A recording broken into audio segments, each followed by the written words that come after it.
Hi Flosstube, it's Karen, recovering monogamous stitcher. I'm back with video number 20. This is Friday, May 26th, 2023. It's great to be back with you. If you're a returning viewer, subscriber, thank you so much. You're very welcome to be back. I'm pleased that you come back regularly.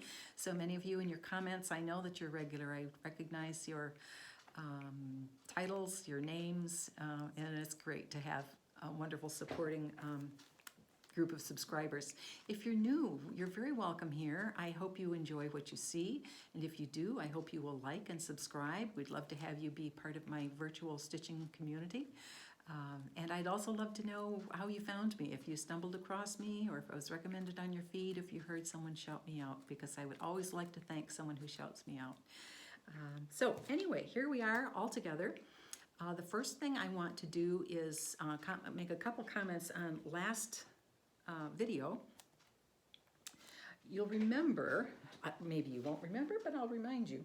I showed some of my mother's things. I went through my mother's things for whatever reason. Anyway, I found these yo-yos that she was making, Christmas fabrics, with the cardboard still in. She had started to attach them.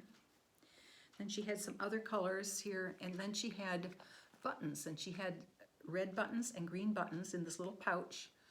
And again, they're on cardboard, and I was very curious as to what they were. And wouldn't you know, one of my viewers knows what that is, and she showed me. Let me see, I'm sure she's got it figured out. This is Marilyn. Let me turn my iPad around. An iPad. Better cooperate now because I want to show that picture. Ah, here it is.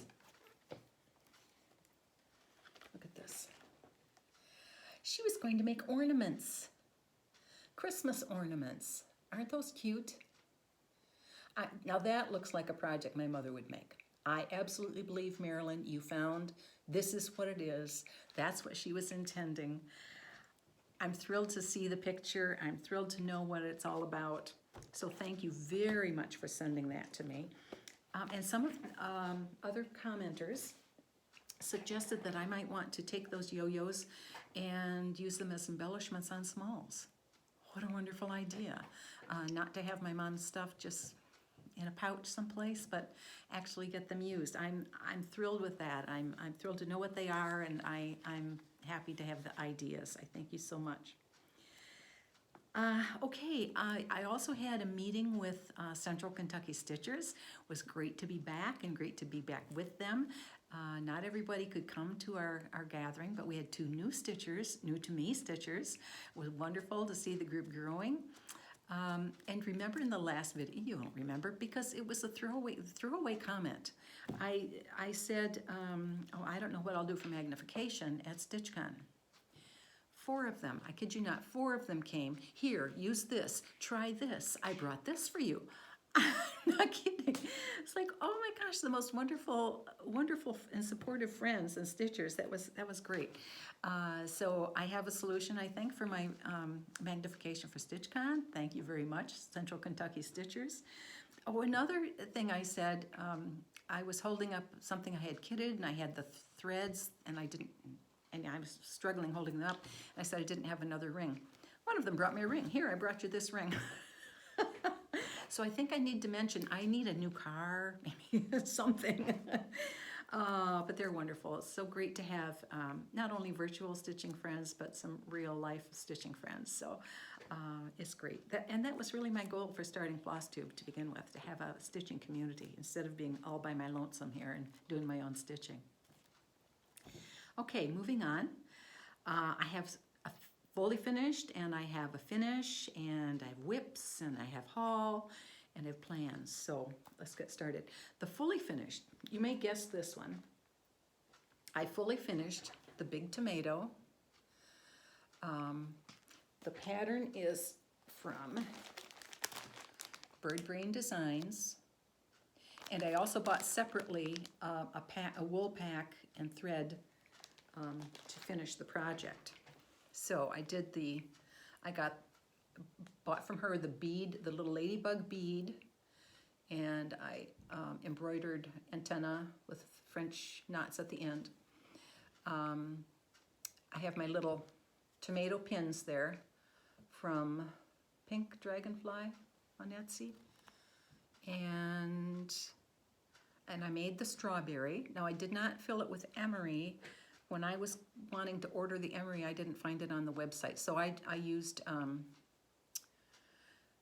fiberfill in the tip and then crushed walnut shells above to give it a little weight.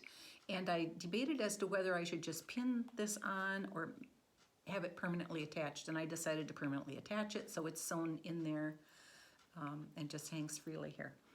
Now I did have a couple issues when I made this from the kit, but I think it's my fault because I really stuffed this full and fat, so there's not a squishiness to it.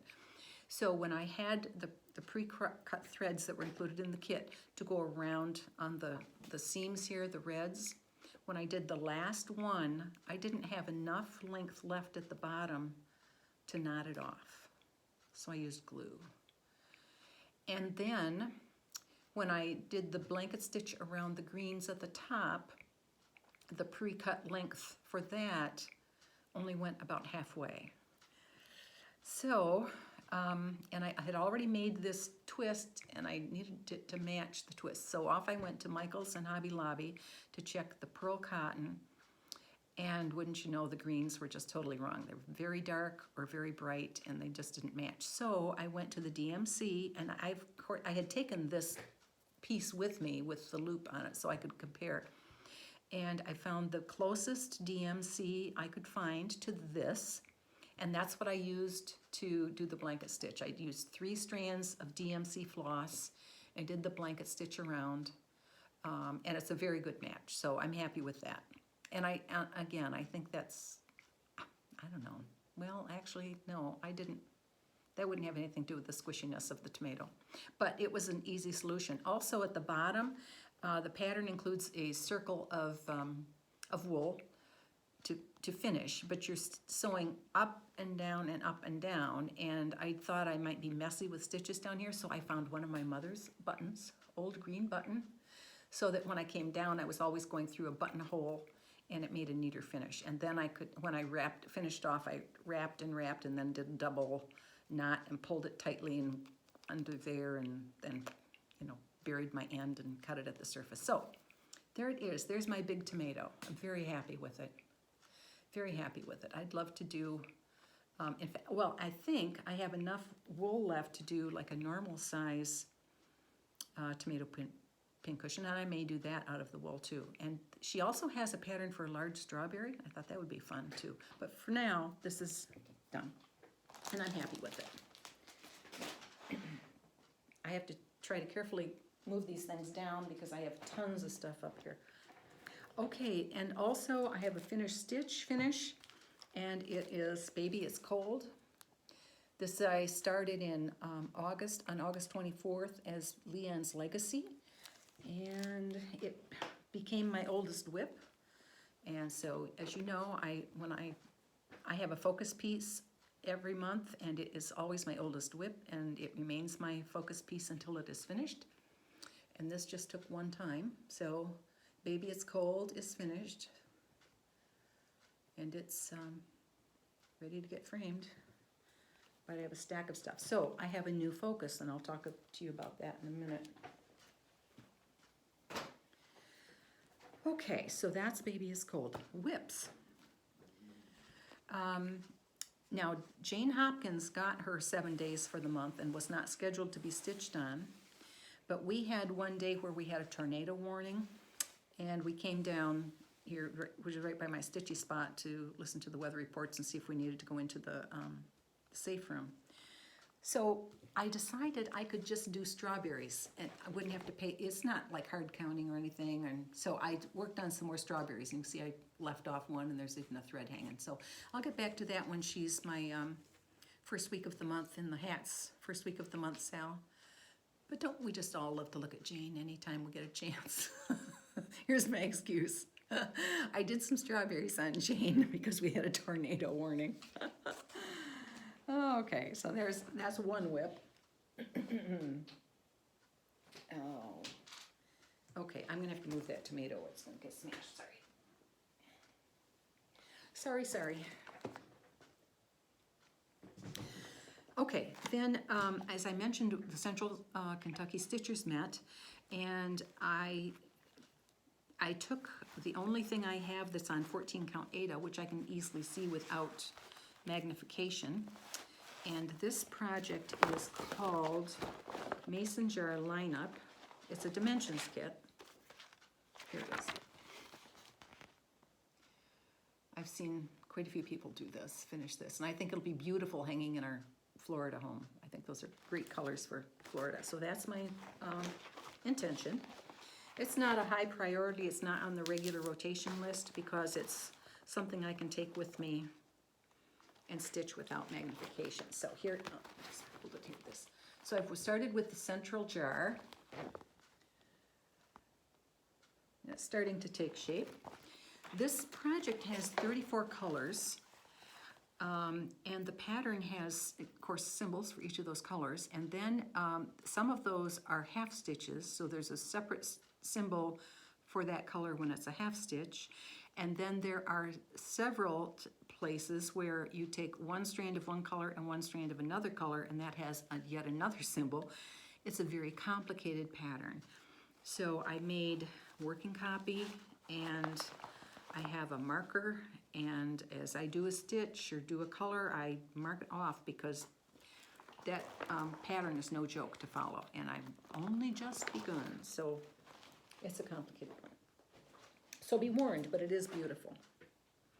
Okay, the next WIP I worked on was my red sampler. I always have a red sampler in my rotation.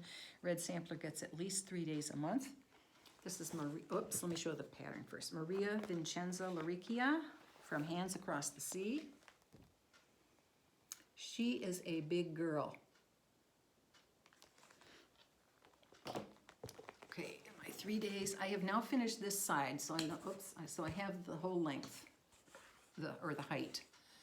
I had started this, so I finished down this end, and there's the 11, and then it starts the next design of the border. I did this motif, these little doodads down here. This is only partially done. I did this vase. I did this one with the birds. That was 3 days. This is 56 count, and I am stitching it with silk, Saucerfine. And again, for me, it's a slow stitch because of the 56 count. And I'm using the size 10 beading needle, John James beading needle, which is supposed to be blunt tip, but I'll tell you, it's sharp. And I have trouble not piercing the linen threads, and that slows me down more. So anyway, that takes a long time. Now, somebody at Stitch Group said her sister had started this and decided to just stop and frame what she had because it was so big. Well, yes, it is big. If you're stitching it on 32 count, which is kind of a normal size for a lot of people, it's almost 37 inches wide and almost 17 inches high. On, let's say, a 40 count, it's 29 and a half inches wide by 13 and a half inches high. It's big. So I went to 56 count. That's the smallest I dared go. And it's going to be just over 21 inches wide, 0.04, and over 9.5 inches high. Well, you can see how high it is. I have that established right now. Still looks bigger to me than that. But so it's going to be big. And having it framed will be no joke. Okay, Maria Vincenza Larrichia. Get that put away. So that's the red sampler for the month. Okay, and I also am working on Modern Folk Embroidery Forget Me Not. I'm giving this 5 days a month.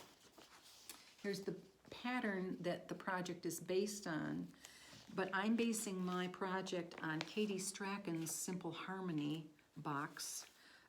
You need to check out Katie's because Katie is just phenomenal and beyond. So, anyway, so here's where I am. I need another board. I don't have another board. Let me do this.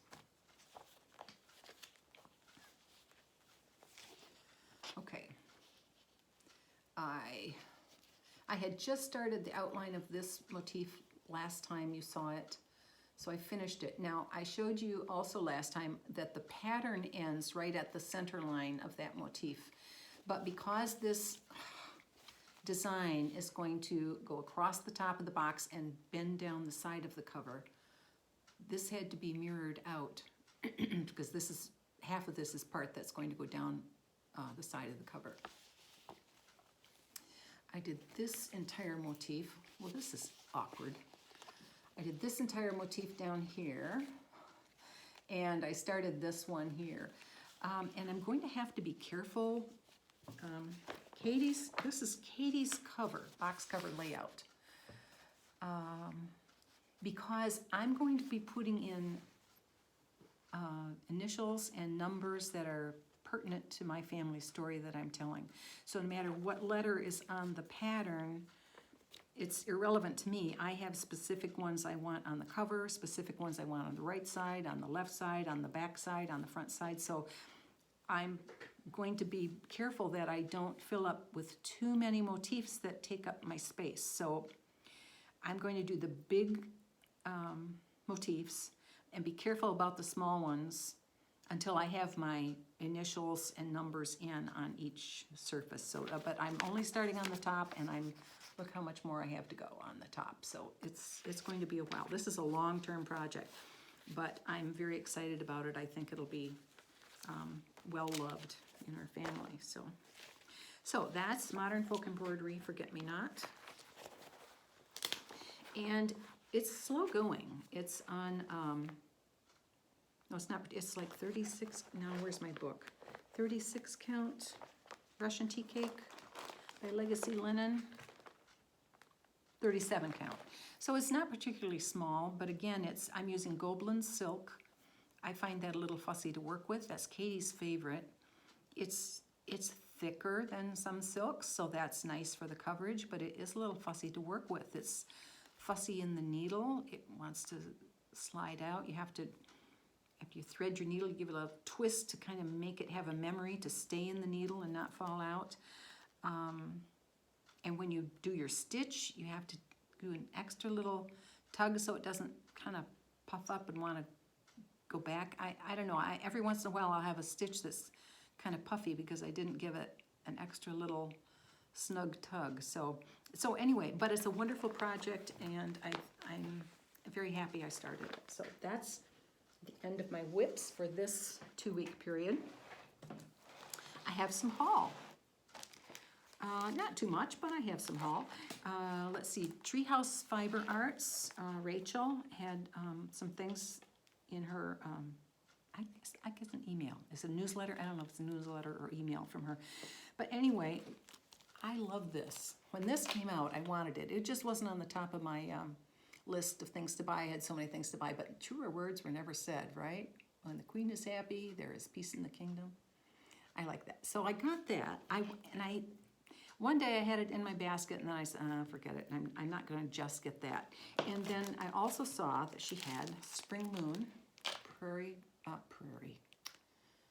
Plum Street samplers.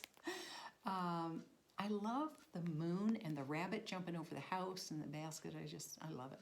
And she offered it with the threads, so I don't have to search for the threads. And I didn't worry about the fabric because I have fabric, and I could have purchased from her, but I've got fabric. So that's a couple new things. Yes, Karen, add some more. Like you are immortal, right? Another thing I got was from Fat Quarter Shop, Star Spangled Ornaments. I'm going to be participating in Red, White, and June this June, and I'm going to be doing the ornaments from It's So Emma. They're very cute. They're going to be stitched on 25 count Lugana.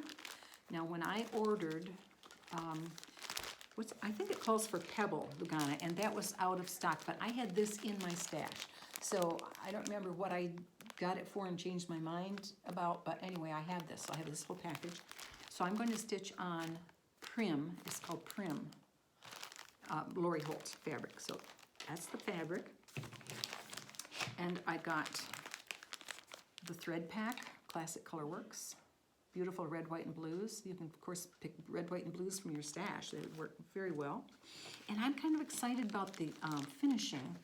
They have these sticky circles mounting board, all pre-cut, beautiful, perfect circles, sticky on one side. Now, I never put sticky on my stitches, ever, but I do put a layer of quilt batting. So that there's a little padding to behind my stitches, and the sticky, to me, is just perfect to hold that, why can't I think of it, batting there while I'm fussing with the lacing and so forth, and that stays. So I'm happy about that. And they have tart tins. I got 12 tart tins. Let me pull one out for you. It's magnetic. You could put magnets and just switch things out. I don't know that I will do that. I think I'll just finish these like this, but isn't that cute? And then these perfectly fit in. The circles perfectly fit in. Stretch your work on. It's going to be fun. I'm hoping that'll make the finishing less daunting to me, because it's all done. You don't have to cut the circles. I don't have to figure out, will this fit, won't it fit? Let me go shopping and find something that it'll fit.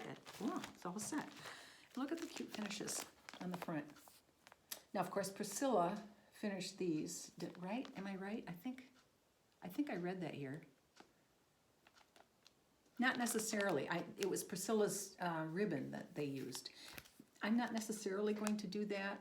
I do have some thin red ribbon. I also have baker's twine in red and white. I could use that. And I might even change out the jute tie that they have on these and use the baker's twine. I don't know, I'll see. But I'm going to take these to StitchCon because I think the size is good. It's not big, complicated patterns. The patterns will be easy to read. I don't think I'm going to need, well, I'll have my magnifying glasses, so I'm not concerned about it. So this is one thing I am going to take to StitchCon to stitch on. So that was Haul. Fat Quarter Shop, Red, White, and June is the stitch along. You can follow it online on Instagram. I will be linking my posts also. Okay, so that's one of my StitchCon projects. And then the other thing for StitchCon, wait, did I skip something?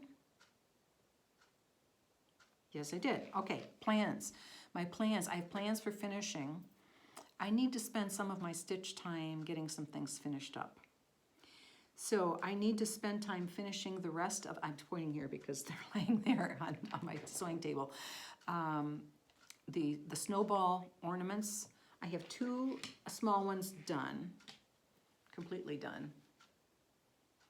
I just have a little, wait, I don't know if you can see the snowflakes on there, and I also have the year charm I may attach on the back or something.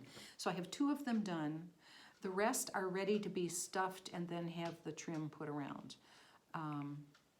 But it's just, I don't know, to me it's kind of boring to do that very long. So if I think, here's my thing, what I'm thinking. If I start my stitch day getting something done, maybe 1 or 2 or something, you know, getting something done before I sit in my chair to stitch, I think I can start taking small bites. You know, it's like eating an elephant. How do you eat an elephant? 1 bite at a time. And I think I can get them done that way, because if I decide, oh, I have to get these done, I'll put it off. I'll find some way to procrastinate, and I don't like it. So anyway, here's a start. I'm going to take small bites and continue working on this finishing. The other thing I have to work on is I took 7 items to the framer. They're items you've all seen before. And I have my pre-cut foam core, acid-free foam core. So now I have 7 projects that need to be laced to get ready for the frames. I always feel like I need 3 hands for lacing. I mean, I know how to do it. It's not terribly hard. It's just, I'm all thumbs. I don't know. And adding the knots when you have to add more thread, and I always have to add more thread. Anyway, I need Ivana at my elbow to tell me what to do, I guess. Oh, another thing I need to finish that I mentioned last time too is my Elizabeth Isles I want to make into a drum. And I'm debating on what I'm going to put on the top of the drum. I have some velvet Prim Gray. It's called Prim Gray, and I'm sure I got it from Kitten Stitcher because of this label. That's kind of the way she does her labels. So I have Prim Gray. Take a look at that. Just for the top, I think. Oh, that light is terrible. I don't know. Does that look good? That'd be good. I've not done velvet on a drum top before, but anyway. Or I have an old-timey looking fabric. Looks old-timey to me. And I like this. I think the style of the flowers is appropriate. I don't know that the green is appropriate. You know, the greens in that bird are richer, kind of more jewel tone than the green. If you think you know what you would choose, tell me. I would love to know. Oops, I dropped some. You know, I can spend a lot of time vacillating and not deciding, and so push me one way or another so I can get a decision made, please. Okay, that's plans. The other plan I have to make now is for Stitch Camp project. By the 1st of June, you know, Colorado Cross Stitcher does the Stitch Camps, and by the 1st of June I have to post my pattern and my materials for what I'm going to do for Stitch Camp to be done by the end of June. So it can't be too huge a project, but you know, need to be fair and do something pretty good. And I want to take it to StitchCon. So I would have the ornaments to stitch, and I would have my June Stitch Camp to stitch. So here, and the requirement for Stitch Camp in June, as you probably know, or maybe you don't, is that we stitch something that contains a bird. Okay, well, I have lots of patterns with birds. Most of them are too big and too complicated. So I was looking for something relatively small. The first, I would really love to get this done, Eliza's French Birds.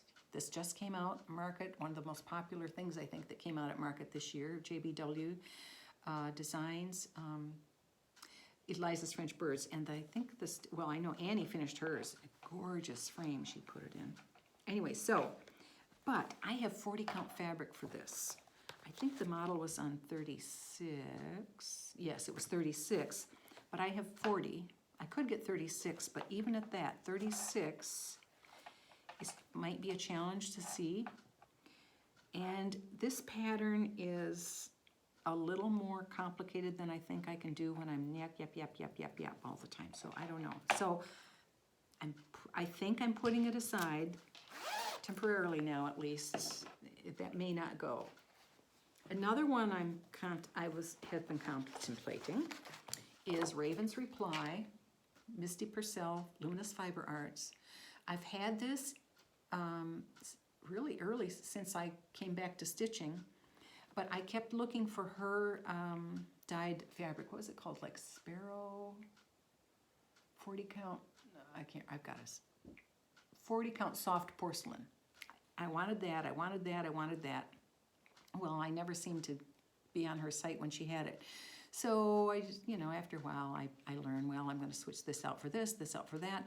So I have a different 40 count fabric, but again, 40 count might be too hard to see, and there's some middle of nowhere counting there that I could really mess up. So maybe that's a little too complicated. I'm thinking I'll think about that. For this particular thing anyway, for the Stitch Camp and to take to StitchCon. So another possibility is Mr. and Mrs. Delicious from Lindy Stitches. I love those birds, love them. I have them kitted up.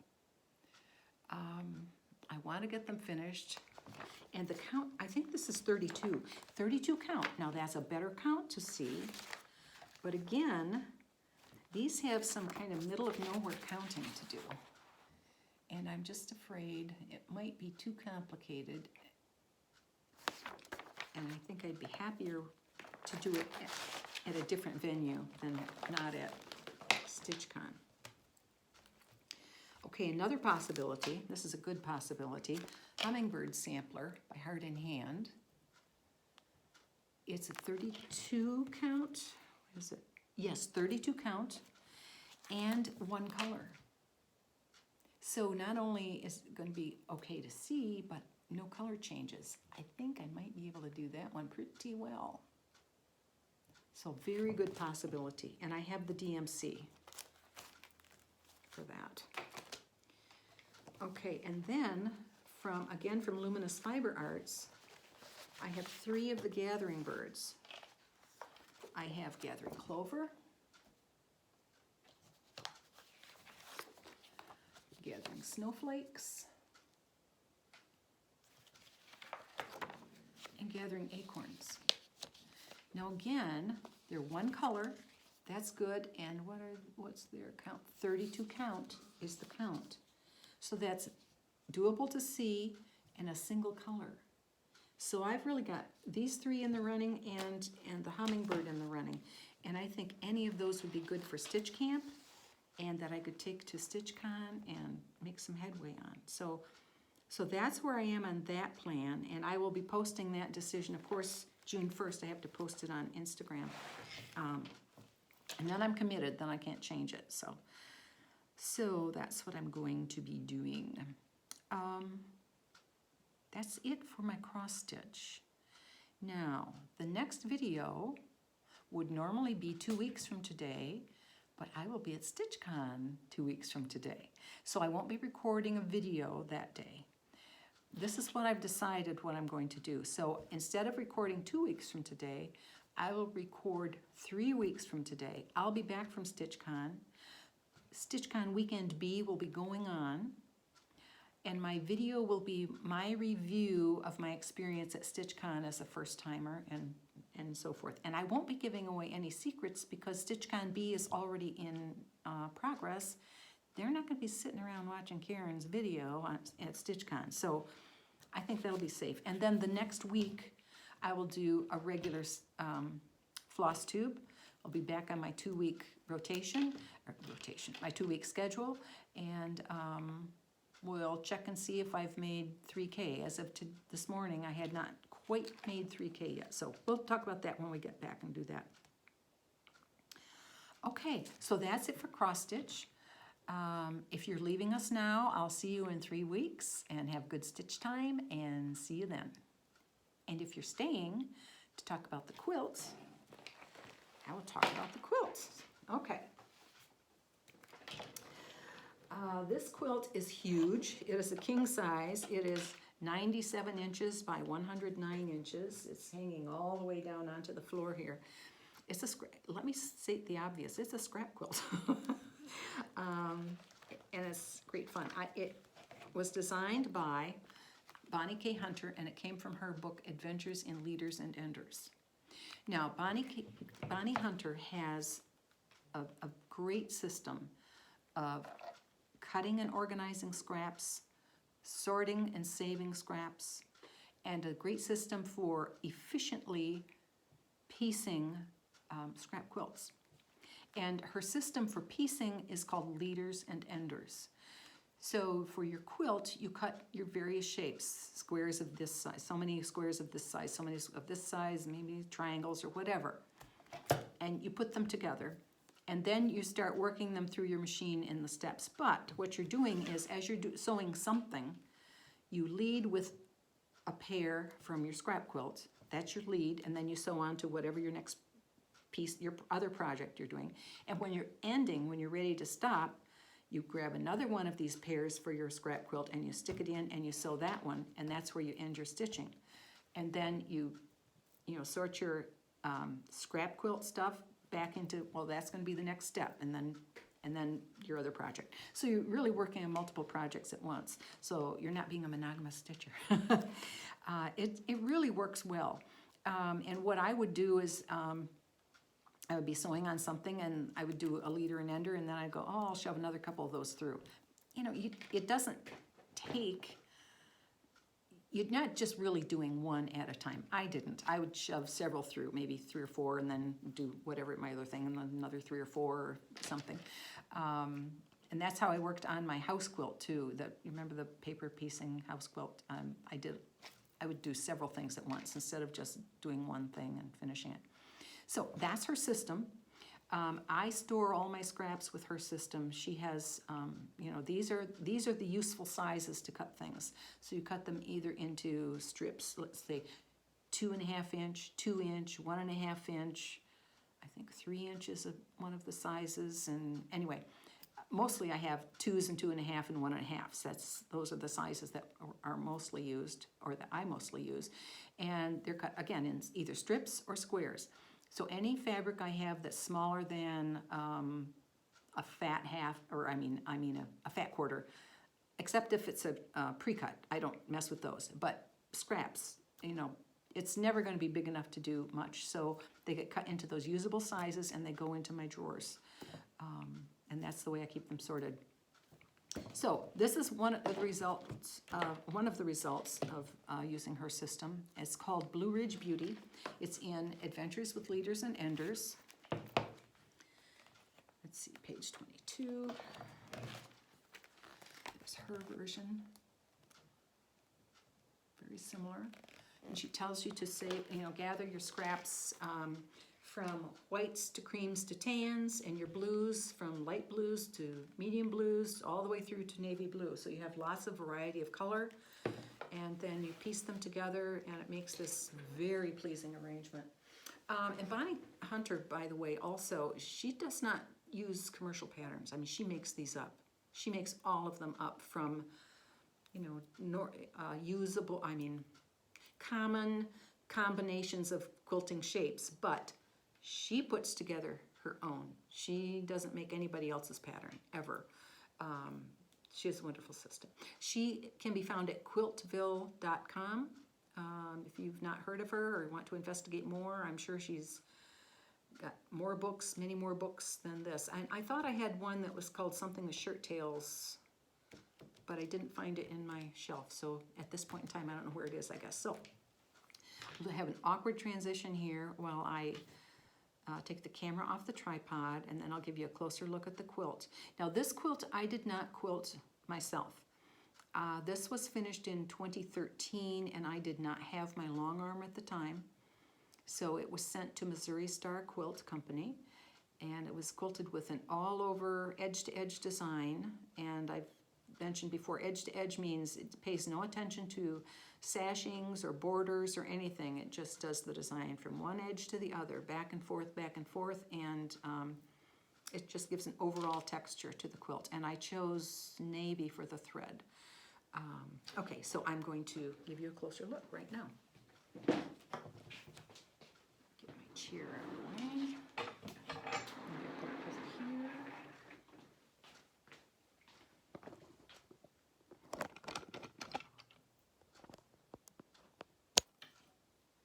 Okay, now again, I can't see what you're seeing. So this is a challenge. Okay, let's go up here. Give you a little close look. This is squares, half triangles.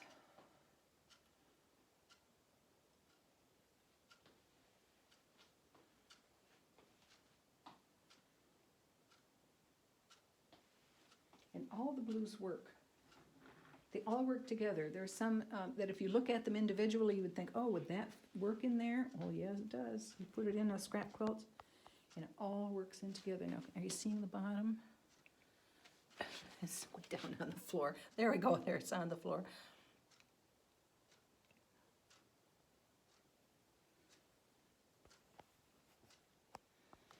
You can see the overall edge-to-edge quilting there. It's beautiful texture. Okay. It's really best when you can see it way back.